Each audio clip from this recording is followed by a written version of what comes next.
This is storyteller, speaker, and communications coach Don J. Fraser, hailing from both California and Brooklyn, New York City, and lover of all things Caribbean and Latin America, especially salsa in both its dance form and its chip form. And you are listening to Chasing Dreams with Amy J.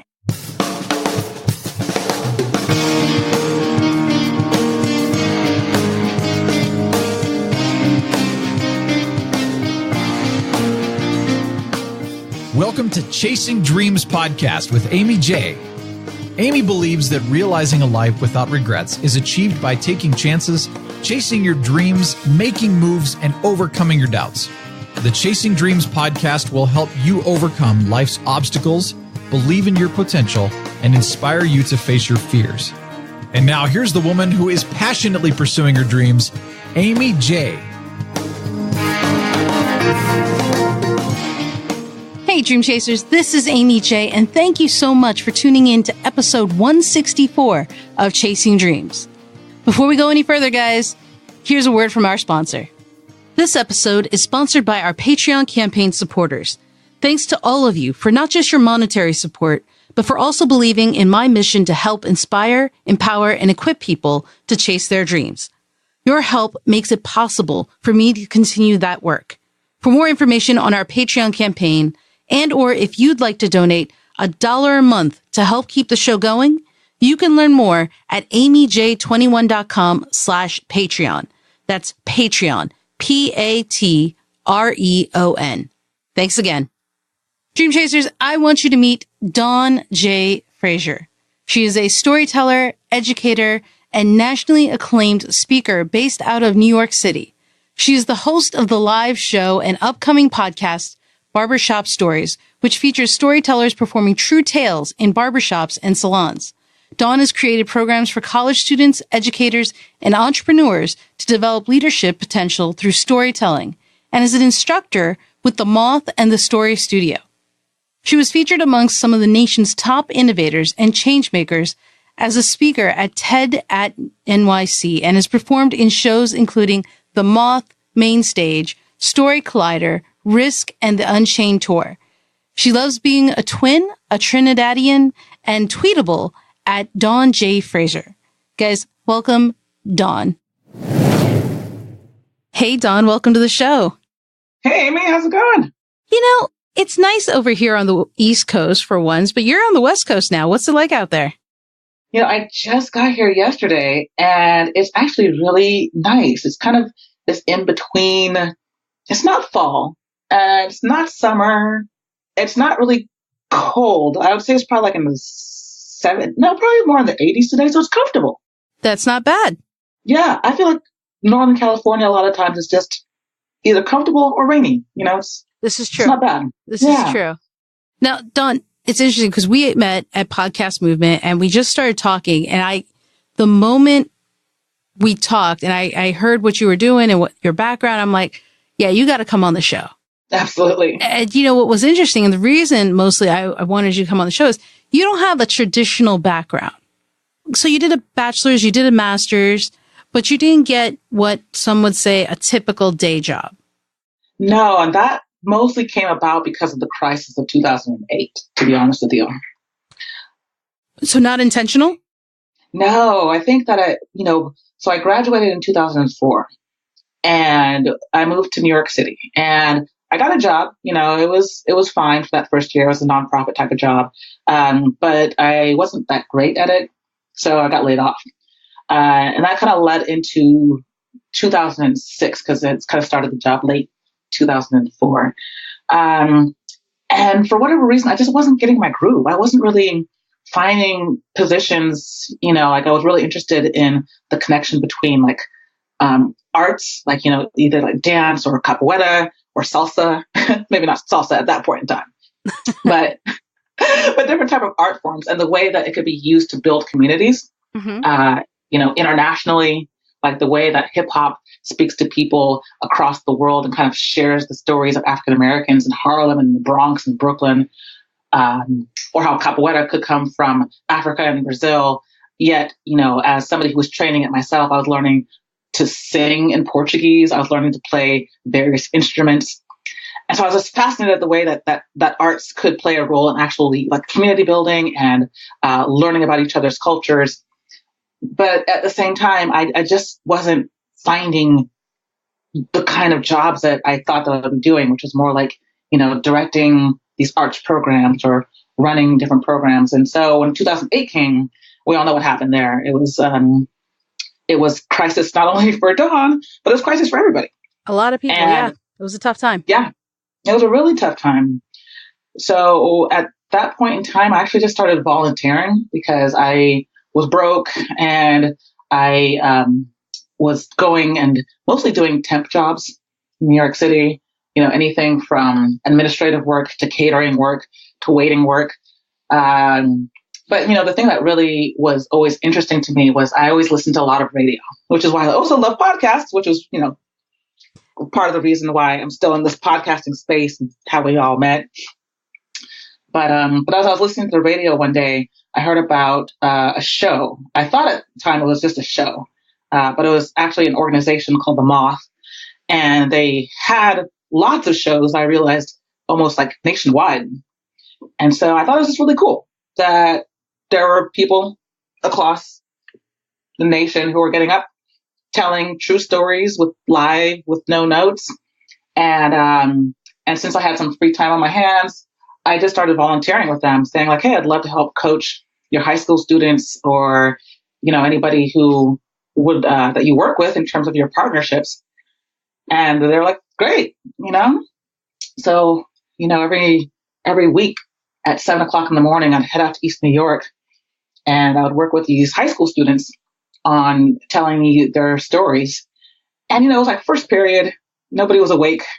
Half the kids are just like out of it. I'm impressed you were awake. I'm impressed I was awake too. I was like, what am I doing at 7:00 in the morning a.m. if I wasn't employed? That makes no sense. Right. But, it was just one of those things where I was like, all right, well, it's once a week. And I kind of started connecting with like the students and the kids. And like after a while, they started asking me like, all right, cool, John, like you've been asking us for like, our experiences and moments and stories and that kind of stuff, but you haven't shared any of your own. And I was like, oh, snap. You're wow. Right. Yeah. Put a mirror in front of you there. You know what I'm saying? So I eventually had to start performing and also kind of sharing my own story as a performer. And, lo and behold, after I started both performing and coaching, after a couple of months, the people from the Moth, I should also mention that the person I was working under at the time, he was a part-time employee. He went to a full-time employee. And I went from a volunteer to a contract. So I was actually getting paid for the work that I was doing out in East New York. And little by little, they're like, we need to hire you. We want to be able to like work with you a lot more. And I was like, excellent, So I found something that I liked, but then the challenge became like, there's not enough of this work. I mean, I was only doing this once a week or maybe twice a week at most. So little by little, this practice of both performing and then coaching became something that became a little bit more systematic for me in terms of actually making it into a business. So it was just like, something that kind of started off as volunteering and then realizing that people actually enjoyed the fact. I mean, they never even asked me for a resume when I was actually officially hired at the Moth. And to them, it didn't matter that I had been fired from my other jobs. They didn't care about my background. They cared about the fact that I could teach, and they cared about the fact that I was passionate about the work. So, and once I realized that they saw that in me, I was like, okay, I want to be able to do this as much as humanly possible. And so, and the best way to do that was by becoming a professional speaker, and a professional storyteller in terms of the performance side. And then on the coaching side, becoming a business meant becoming a communications coach. So working with people on their stories, working with people on their speeches. So now, 6 years later, because I would say that this really started taking off in about 2012. Mm-hmm. So now, like 6 years later, I have corporate clients like Spotify, and I have nonprofit clients like, the Fortune Society, who works on behalf of people who have been wrongfully convicted of crimes. And I'm traveling the world from like South Africa to Kenya, working with different AIDS advocacy organizations. I'm constantly like on the road with different organizations and different businesses, either coaching them on how to tell the best version of their story for business, or the best version of their speech in order to inspire or persuade a political campaign, or going out and doing my own speech, or my own TED Talk, which was also like a pinnacle, like a highlight of my own personal speaking career. So yeah, it's just it's grown, it's blossomed, and I feel blessed to finally be in a position where I'm being paid for this work.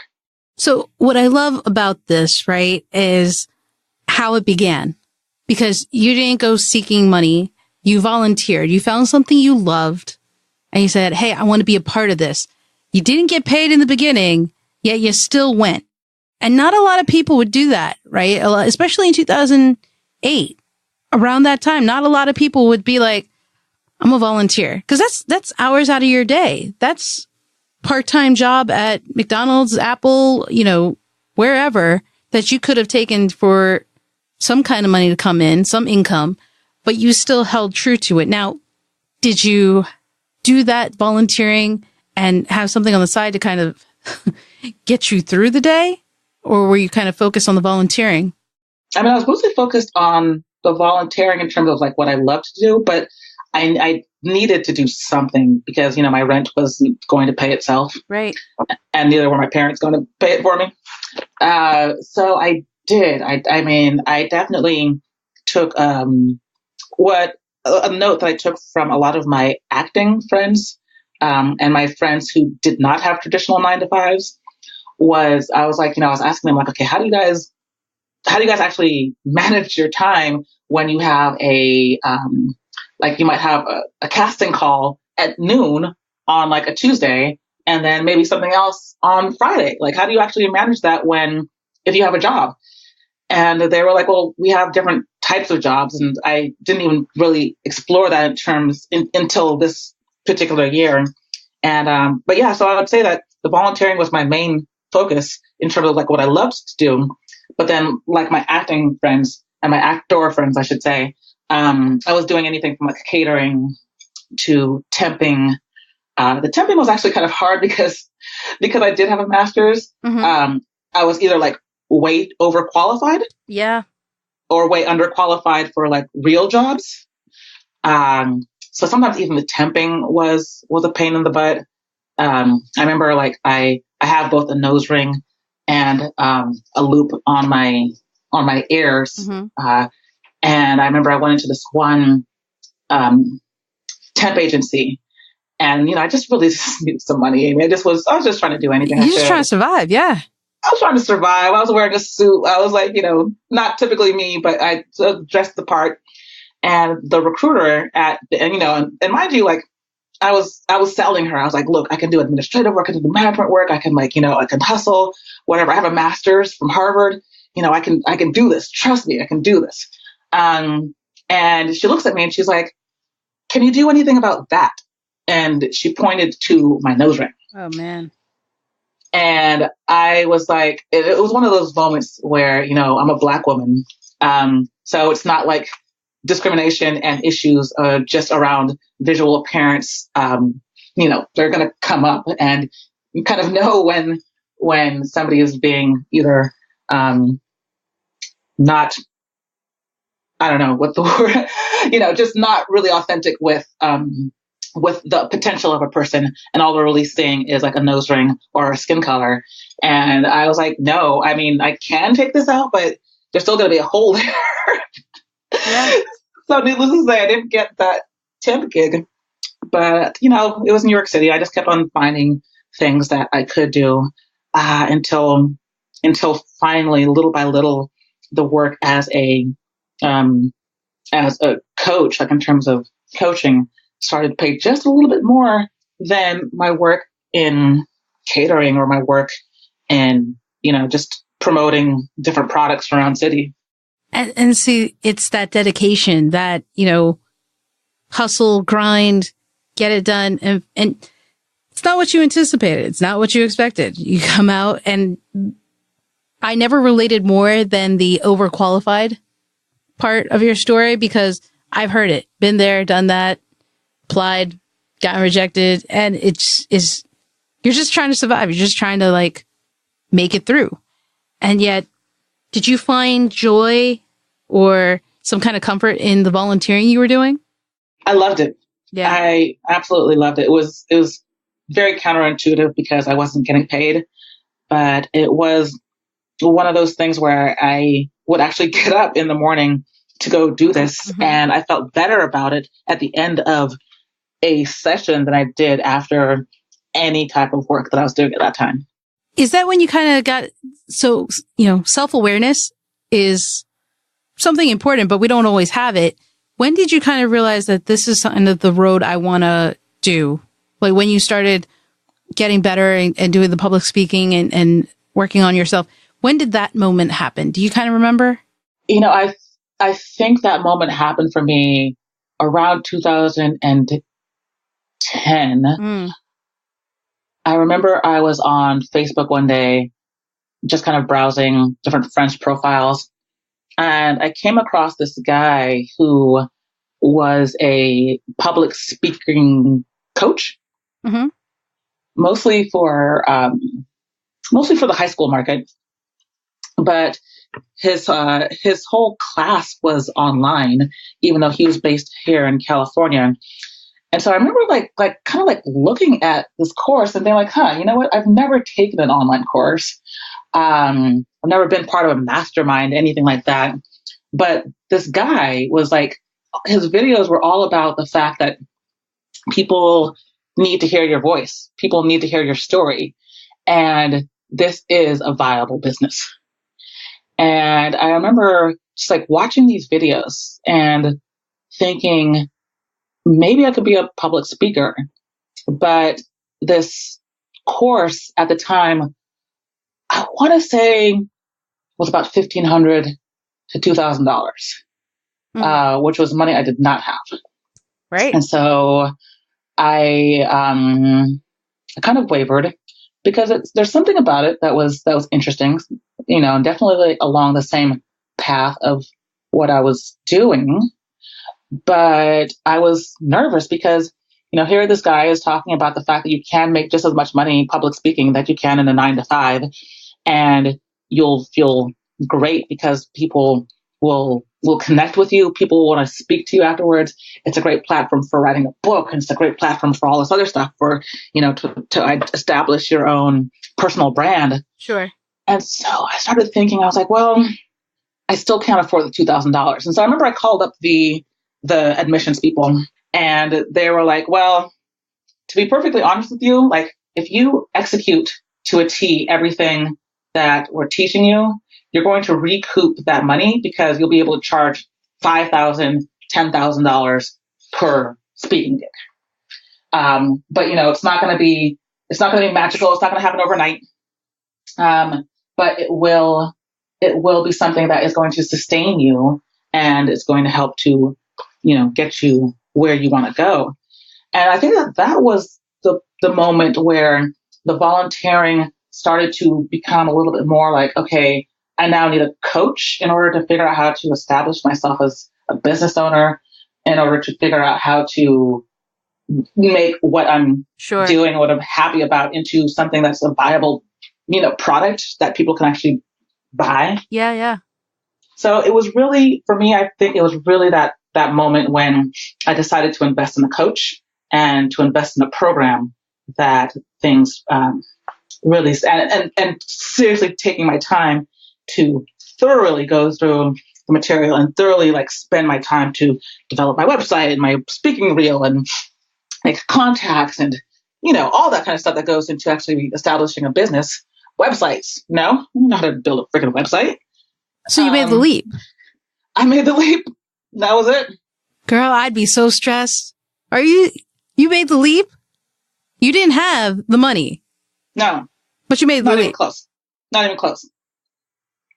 At this point in time, I actually was also working with a let's see, I don't know what exactly to call it, but it was a debt financial services for broke people.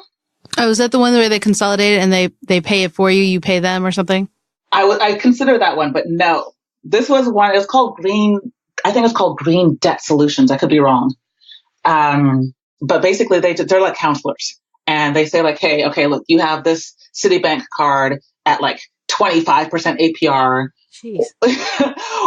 that is a true rate, and I was so pissed because at that point in time I had never missed a payment, but because of the crisis of 2008, sure, they just jacked up my APR. Yeah. And so I was like, what do I do about this? I can't, like, I have no power. And one of the things they were like, actually, you do have power, just stop paying it. And I was like, that's gonna mess up my credit. Yeah. And they're like, but they'll give you options. They'll give you more options to actually close the account. And because they want their money, and if you stop paying them, it's going to be a better negotiating arm for them to say like, okay, look, we'll close out the account. And that's what I did. So at that point in time, I was at least 20,000 in credit card debt. I'm over here, blink, blink, blink. What? blink, blink, blink. Yeah. If it wasn't like, I think at the lowest, it was at 10. And at some point it was at 20. And I wasn't making any money in New York City. So people from Green Debt Solutions were like, this is how you can budget to like save more money. This is how you get rid of your 5 credit cards. I think I had at the time. It was like Citibank, and Amex, and Chase, and Bank of America. And I had my student loans from grad school, from undergrad. Yeah. So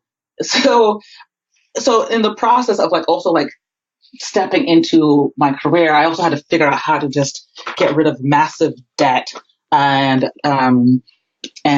fortunately, like over a couple of years, I was able to pay off the credit card debt, still working on my student loans, but I feel a lot better about that. Aren't we all about that one? But congrats on clearing the credit card debt, because I would have been stressed about that. Were there options? I feel like, like for people who are chasing their dreams and like looking to do something, it's not, we're holistic people. And so, you can feed your soul with going into something that you're passionate about, but you still need to take care of, your family, or might need to take care of your finances. And so for me, it was a matter of like really being truthful with myself, with what I needed help with and where I could get it. So the course you took this leap of faith on, was it worth taking that leap of faith? Absolutely. All right. I'm like, if anybody else is like me, I'm like, please tell me this was a happy ending with this leap of faith, and you didn't have to find someone else who because I know you're a successful speaker today, but I didn't know if we were going to credit to this leap of faith or something else. So I'm here like biting my nails. I'm like, oh, was this it? Was this it? Secondhand stress, y'all. Secondhand stress. I'm like, was this it? Congratulations. Thanks. It was definitely the leap of faith, because if I hadn't done that, there would be no who I am today.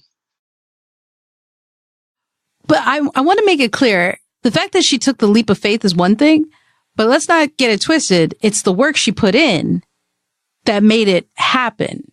Because I don't want you all putting in, money to courses that you think will just make it work. She put the work in, right?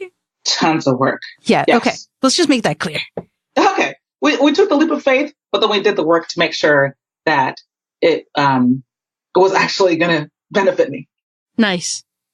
And it did. I mean, you've had, and we've talked about a few of the sponsors, but I mean, you're still speaking. You've spoken at a number of other places, including my alma mater, I see, UMBC. Oh, yes. Woot, woot. Retrievers. Yes. UMBC was actually one of the first schools that actually paid me a legitimate speaking rate. Nice. Yeah. And that was another turning point for me, because right prior to speaking at UMBC, I spoke at NYU, and I was like, all right, cool, I'm making it. Like, I'm speaking at NYU. This was the Stern School of Business. I set my rates, and then, I did the deed, and then an agent emails me and he's like, "Hey, we saw your actually they had seen my live show. I host a live show called Barbershop Stories. The agent had come to the live show. They're like, "Hey, we saw you speak and tell some stories, and we hear that you're doing some speaking gigs around storytelling and leadership. So, we have this partner with UMBC. Can you speak there for X amount?" And X amount was about, I don't know, like 10 times the amount. No. X amount was more like 25 times the amount that I had charged NYU. Wow. And that's when I realized how much speakers actually get paid. Huh. And how to actually do it the right way, because I clearly had not done it the right way. Wow. But you learned from that and adjusted, course corrected? Absolutely. Okay. I mean, because I realized that, as an entrepreneur, as a speaker, as a business owner, whatever, there's one of two models you can go with. One of those models is to try and get as many people as you possibly can at a low cost, or to have fewer clients at a higher cost. And I would prefer to have fewer clients at a higher cost, so I'm not traveling as much. And so it meant being able to show the value of what I'm providing. And then for people in organizations that couldn't afford it, if my heart was in it, then sure, I'm going to give you like the homie rate. I'm going to give you the nonprofit fund rate. But that became more of an option once I was able to raise my rates. Wow. I mean, the thing is, right, people see you where you are today and have no idea what you went through to get to this point. Yeah. No. I mean, it's funny because as a storyteller, I do share parts of my story, but I don't share a lot of my career journey a lot of the time. So a lot of people just see the fact that, that I've spoken at, your alma mater or at TED or wherever they're impressed by. And it's just like, wow, that's awesome. Overnight sensation. Yes. I'm against that concept, guys. It's not true. It's not definitely true. Not an overnight sensation. No. And what you went through is not an overnight thing. No. But if you look back, would you change anything? Is there anything you would have done differently to get to this point? I know often people are like, no, everything I did learn. But now knowing what you know, hindsight, do you think there was a different path you could have taken to get here? It's a great question. I think that there are a few paths that would have led me here, but I think that they all probably consist of a lot of the same steps. I think that the fact that I pulled the trigger to say, okay, enough with the temping, let me find something that can be something that is both a passion and a profit was a step that I had to take. And I possibly could have done that in podcasting instead of through storytelling, because I think that in general, I'm just connected to and interested in ideas. I perhaps could have actually gotten more money or internship, but that first step I think is still the same in terms of finding something that is going to get you kind of like a quote unquote foot in the door, I think that the next step of actually taking it to the next level and hiring a coach, I possibly could have done that differently. But if I didn't hire a coach, I definitely don't think I would have been in this scenario. I do think that I'm fortunate that I found the right coach. I think that a lot of times people just sign up for any old online course or any old buddy who looks like they might know something without really doing enough research. Sure. So I think that there are different steps that I possibly could have taken. I possibly could have found a woman mentor or a mentor of color or a person who was actually in the college space, which is the space that I wanted to be in. And that probably would have let me know a lot sooner that my rates were way too low for the market that I was working in. Right. But overall, I think that a lot of the steps that I ended up taking, be it the specific step that I took or the general step, I think that a lot of it probably would still led me to what I'm doing now. So the other thing I wanted to talk about is because one of the things you talk about in your speaking or in your teaching and your coaching is story. And one of the things I think people need to understand is that they are unique and that their story is just as important. And fun fact, you and I are both twins. Yes. I found that out and I was like, she's a twin. I'm a twin. You have a twin brother or twin sister? Twin sister. Are you guys identical or fraternal? Identical. Oh, snap. Yeah. Yeah. And you have an identical brother. No. Identical sister? No. Fraternal. Fraternal brother. Okay. Yes. And it's funny because I'm currently looking at a picture of him enjoying our last vacation together in Australia. Nice. Yeah. Nice. Yeah, twinsies. Well, so the reason I say that is, oftentimes, in hindsight, identical brother doesn't make sense. In hindsight, I was like, why did I say that? But I know it just hit me. It's just that, like, what are you thinking, Amy? So the reason I say that is, and I wrote a letter about this, is oftentimes people think because my sister looks like me, we have similar backgrounds, we must have the same story. And I'm like, that's not true though, because her insight and perspective changes her view and changes her story because it impacts her differently. So can you talk a little bit about story and why a person's story is so important? Absolutely. I think that a lot of people, well, first off, everybody has a story. If you're a human, if you're listening to this, you have a story. If you're living, if you're breathing, you have a story. And I think that a lot of people don't know either what story to share sometimes, or they might get worried about the parts of the story. Like, am I speaking for too long? Am I speaking too short? Am I losing people? There's all the different aspects of story and storytelling.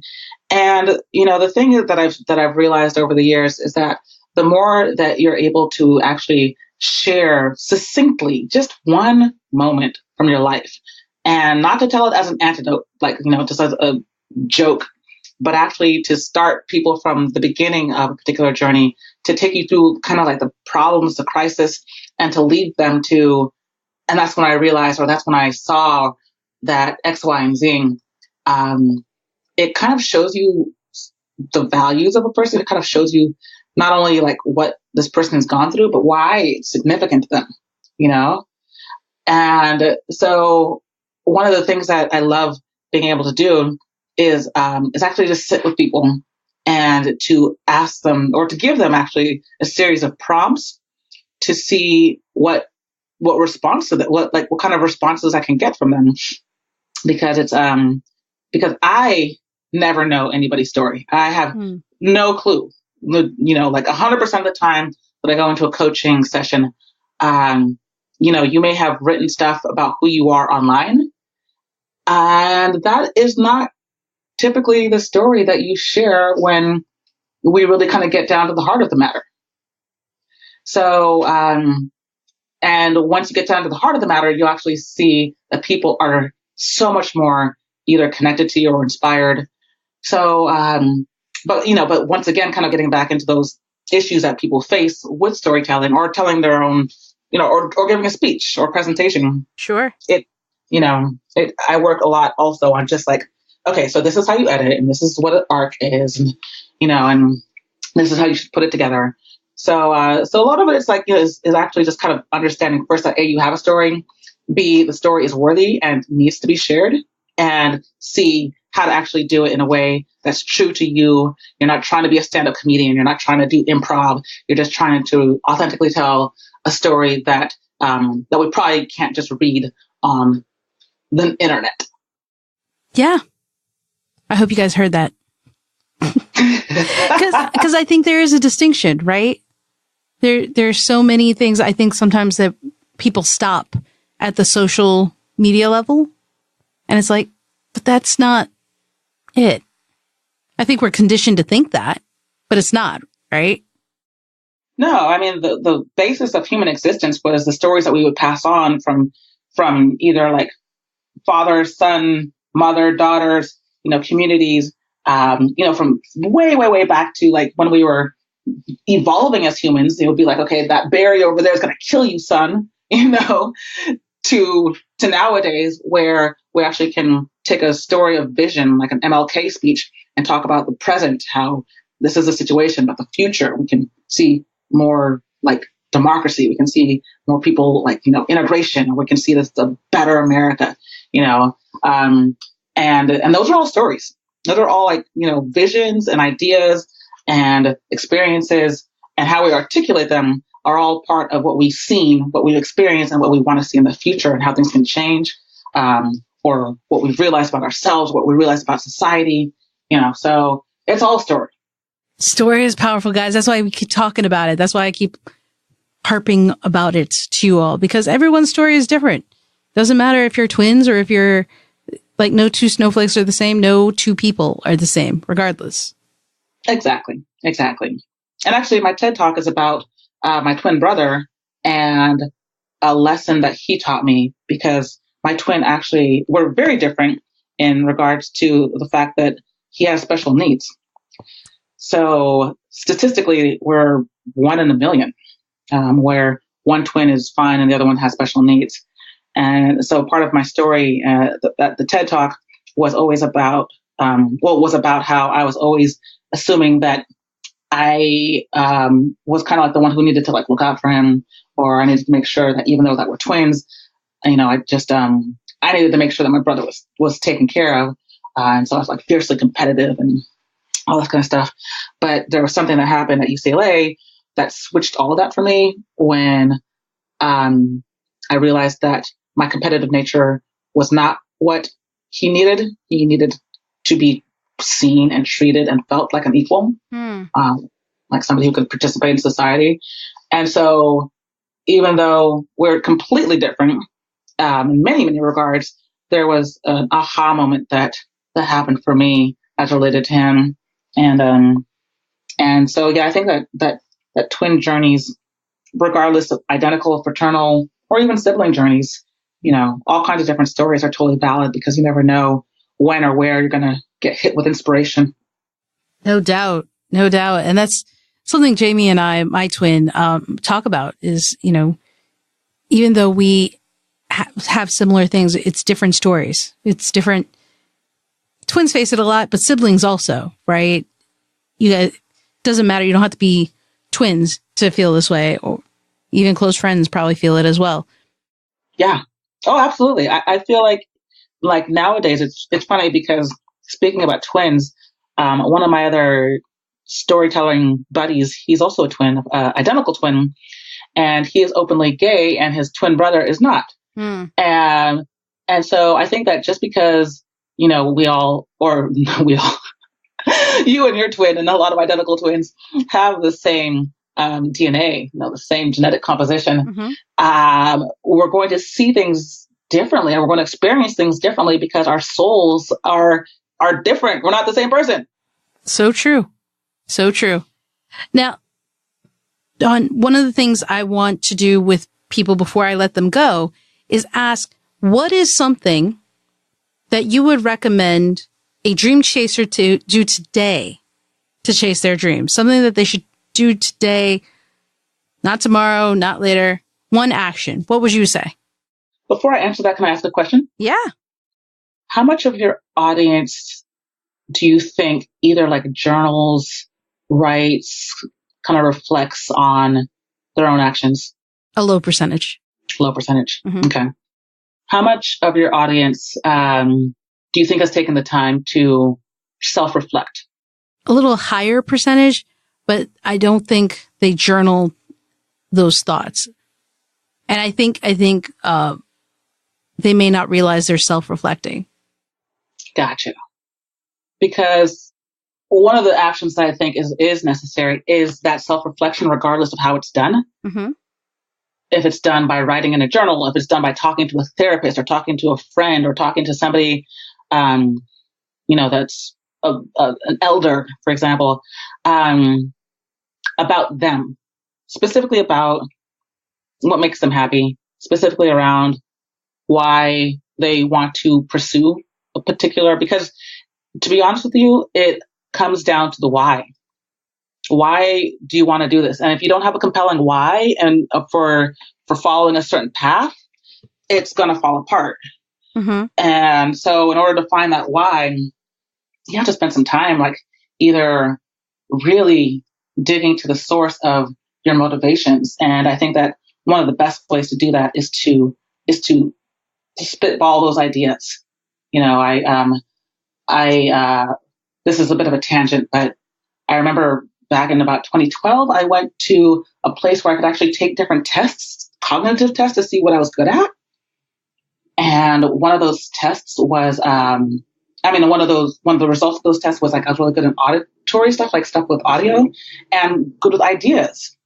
And so I was like, okay, cool. So I reflected on that a bit. I was like, okay, ideas and audio. So that means I could probably do like journalism, or I can be a writer, or I could be in radio because with the audio stuff, obviously, you know, or even languages because of the rhythm and tonal stuff. And so that took some reflection to be able to take some time and to translate those tests into something that was actually exciting. Mm-hmm. So, you know, so some people that might be taking a similar type of a test, and then taking some time to actually reflect on, okay, what kind of careers are going to make me happy? What type of life do I want to live? You know, so I think that self-reflection doesn't have to take any one form. I think it can take many forms. But it's important to spend that time digging and finding that why and just going for it. I love it. And I think it all goes back to that. And so, guys, listen to her. Listen to her. I feel wise. You are. You are a teacher, a sensei, and an amazing guest. Thank you so much for coming onto the show, Dawn. It was fantastic. Thank you, Amy. This was great. Really appreciate it. Hey guys, that was Dawn Fraser. Isn't she awesome? Yeah, I only bring quality people on the show, so the answer is yes. But isn't she awesome? You guys can find all of the notes and links we mentioned on the show notes page over at amyj21.com/episode 164. That's episode 164. Until next time, Dream Chasers, keep chasing. Thank you so much for listening to Chasing Dreams. Amy would love to connect with you and hear all about your pursuit of chasing your dreams. Connect with her on Facebook, Twitter, or Instagram via @ChasingDreamsHQ. Or you can find Amy on Twitter @AmyJ21. That's AIMEEJ21. Be sure to visit headquarters over at ChasingDreamsHQ.com for more inspiration, motivation, and resources to help with your own dream chase. We hope you'll join Amy next week, and until then, keep chasing.